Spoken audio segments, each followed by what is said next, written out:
Quand on a un tableau pour des distributions conditionnelles pour une certaine variable, il est très pratique de représenter cette distribution conditionnelle-là dans un graphique afin d'avoir un visuel. Alors ici, ce qu'on a, c'est un tableau de distribution conditionnelle avec dans le bas une distribution marginale. Donc on va regarder un petit peu le tableau, puis après ça, on regardera le graphique qu'on peut construire à partir de ce tableau-là. Donc, premièrement, le titre, on répartit nos unités statistiques en fonction de ma variable. Ici, ma variable, c'est le niveau de satisfaction. Et on fait ça pour chacun des programmes d'études. À la base, j'avais deux variables. J'avais le niveau de satisfaction et j'avais le programme d'études, ici, avec les modalités. Et là, j'ai décidé de fixer les programmes d'études et de faire varier le niveau de satisfaction vis-à-vis de la réussite scolaire. Une façon simple de déterminer laquelle des deux variables est une vraie variable dans le cas d'une distribution conditionnelle, on regarde dans les marges et l'endroit où on a une distribution marginale, c'est l'endroit dans le fond où on retrouve notre variable. Alors ici, si on remarque, la distribution marginale, elle est dans le bas du tableau et elle est associée, donc le 64,18% par exemple, ici est associé à très satisfait qui est un niveau de satisfaction. Donc ma variable est le niveau de satisfaction.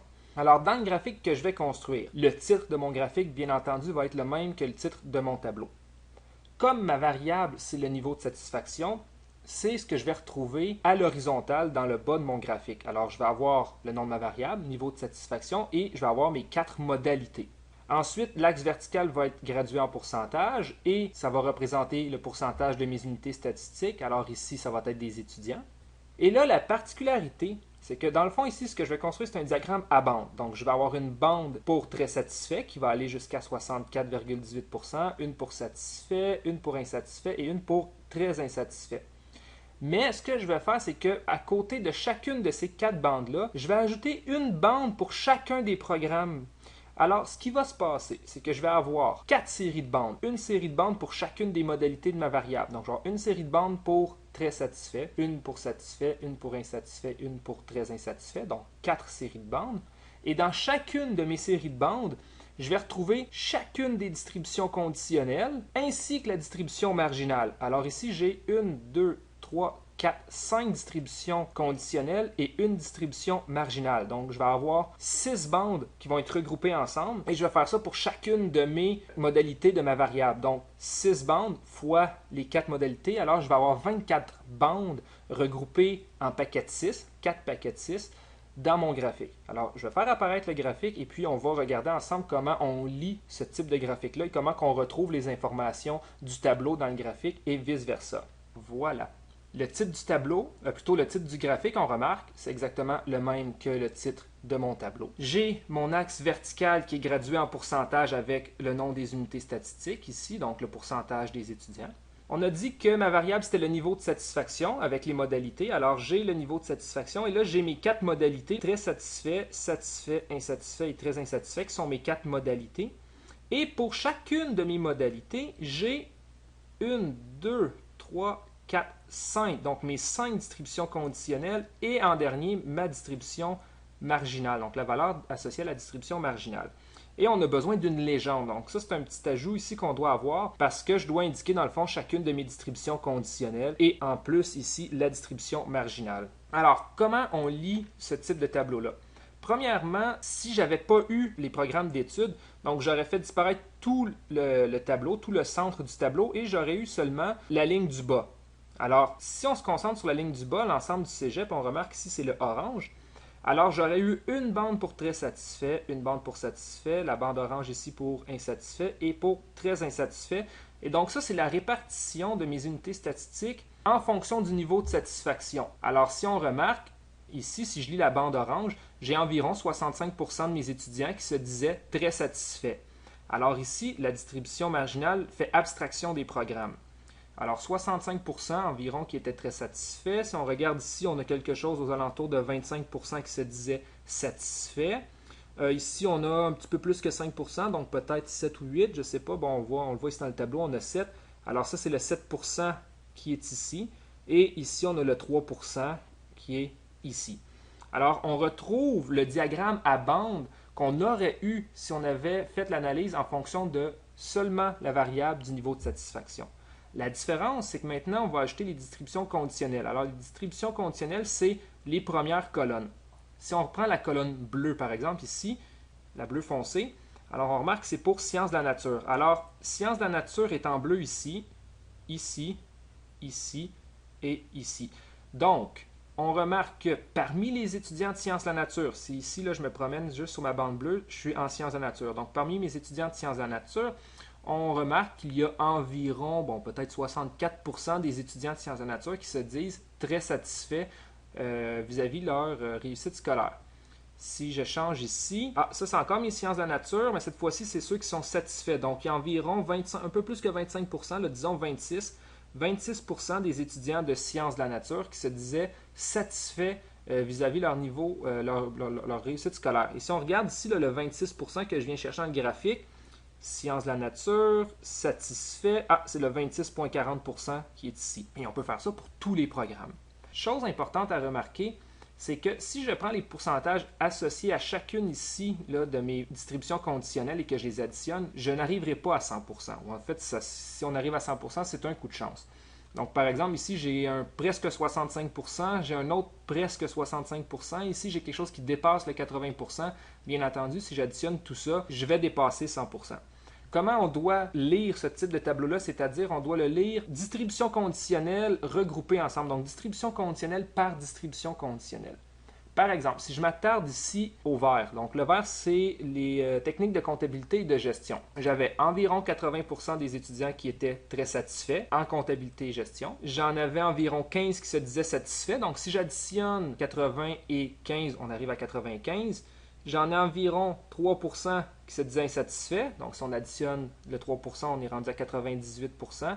Et j'en ai environ 2% ici qui se disaient très insatisfaits. Donc, là, on arrive à 100%. Même chose pour la distribution marginale. 65% ici de l'ensemble de mes étudiants, tout programme confondu, se disait très satisfait. Ici, j'ai un 25% environ, donc 65 et 25, ça me donne 90%. J'ai un 6 ou 7% ici et j'ai un 3 ou 4% ici. Donc, quand on additionne les colonnes oranges, on arrive à 100%. Et dans le tableau, en fait, c'est la somme sur une ligne qu'on est en train de faire. Tantôt, ce que j'ai fait, la somme des pourcentages pour les colonnes vertes, qui représentent les techniques de comptabilité et de gestion, eh bien, c'était la somme des pourcentages qui étaient ici, 80, 14, 4 et 2, qui donne 100%. Donc, c'est la façon de lire le tableau, c'est-à-dire qu'il faut vraiment y aller, ou plutôt le graphique, il faut plutôt y aller distribution conditionnelle par distribution conditionnelle, ou prendre la distribution marginale, qui est la dernière. On peut faire aussi ce type de graphique-là en inversant les deux variables qui sont présentes dans mon tableau, c'est-à-dire au lieu de fixer le programme d'études et de laisser varier le niveau de satisfaction, je pourrais fixer le niveau de satisfaction et laisser varier le programme d'études, c'est-à-dire en fait qu'au lieu d'avoir mes distributions conditionnelles pour le niveau de satisfaction, je pourrais plutôt produire le tableau des distributions conditionnelles pour les programmes d'études pour chacun des niveaux de satisfaction. Alors, je vais présenter le tableau et le graphique juste pour voir les petites différences. Voilà. Donc, les titres de tableau et de graphique correspondent. On répartit nos unités statistiques, mais cette fois-ci en fonction du programme d'études pour chaque niveau de satisfaction. Alors, on voit ici, ma distribution marginale est dans la colonne et donc c'est associé à la variable ici qui est en colonne, donc programme d'études. Alors, ce qui va varier, c'est le programme d'études et ce qui a été fixé maintenant, c'est les niveaux de satisfaction. Donc, les titres, tableaux et graphiques correspondent. Bien entendu, à la verticale, j'ai mes pourcentages des unités statistiques.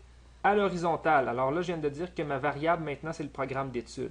Voici mes modalités, sciences de la nature, sciences humaines, techniques de comptabilité et de gestion, techniques d'hygiène dentaire et technologie de l'électronique industrielle, qui correspondent ici à mes modalités. Et qu'est-ce que j'ai? Je vais prendre ici l'ensemble du cégep, donc ma distribution marginale qui est ici. Alors, 26-27% des étudiants étaient inscrits en sciences de la nature. Alors, si je viens voir ici, ma distribution marginale, bien entendu, je retrouve le même pourcentage.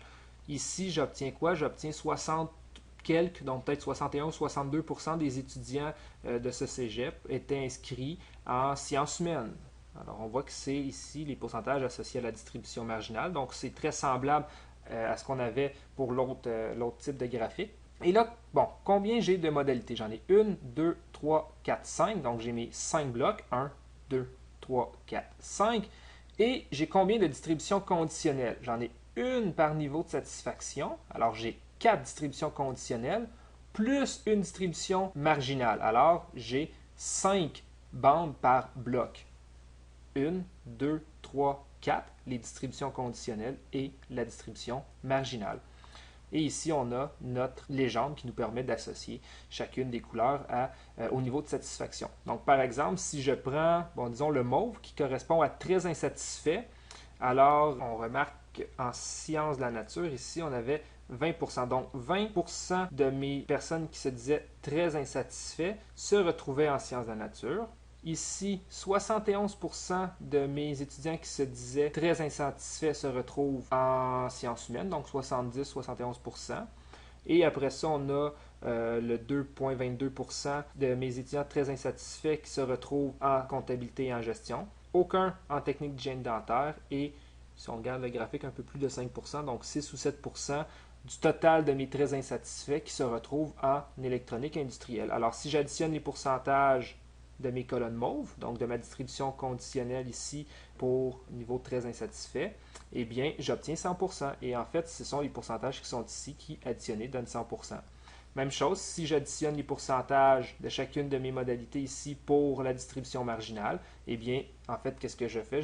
J'additionne les pourcentages ici dans ma marge et j'obtiens 100%. Alors, ça se lit et ça s'interprète de la même façon que le graphique et le tableau que j'avais présenté en début de vidéo. Là, maintenant, il faut juste faire attention sur l'interprétation. Par exemple, si je prends peut-être le 4,19 ici, alors, comptabilité et gestion, alors je vais venir ici, et ça, ce sont mes très satisfaits. Alors, mes très satisfaits, c'est bleu, donc c'est la colonne qui est ici.